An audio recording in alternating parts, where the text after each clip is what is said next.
ভোরবেলা সাদা খরগোশ রনি লাফাতে লাফাতে ঘাসের শিশির ভেজে হেঁটে চলে।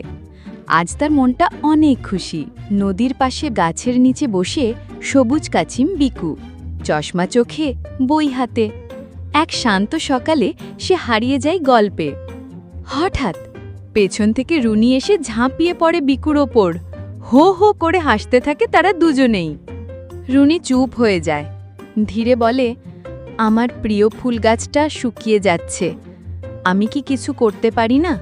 বিকু মাথায় হাত রেখে বলে, তুমি একা নও রুনি, আমরা একসাথে ওকে বাঁচাবো। দুই বন্ধু হাতে হাতে ফুল গাছের দিকে হাঁটে, তাদের মনে আশা আর চোখে আলো। ওই যে ফুল গাছটা একদম শুকিয়ে গেছে, চারপাশে মাটি ফেটে গেছে। রুনির চোখে পানি চলে আসে। রুনি আর বিকু খুঁজে চলে নতুন একটা জায়গা, যেখানে রোদও পড়ে, ছায়াও থাকে আর বাতাস বয় হালকা করে।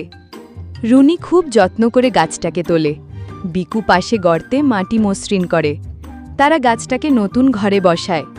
তারা মাটি খুঁড়ে পানি ছিটিয়ে একটা ছোট গর্ত তৈরি করে, যেন নতুনভাবে বাঁচে গাছটা। পাতার বাটি দিয়ে তারা পানি দেয়। রুনির চোখে খুশি, বিকুর মুখে শান্তি।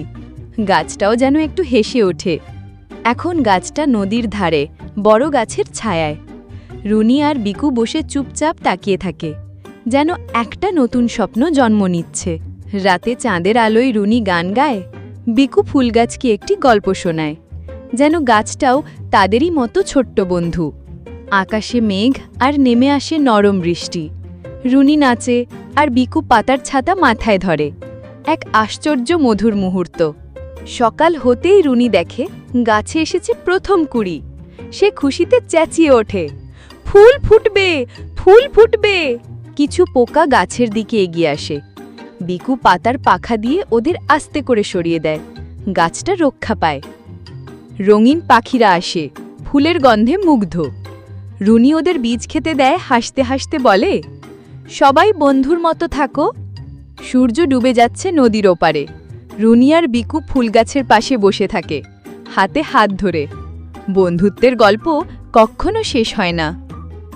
রুনি বিকুকে জড়িয়ে ধরে বলে, তুমি না থাকলে আমি একা পারতাম না, তুমি আমার সত্যিকারের বন্ধু।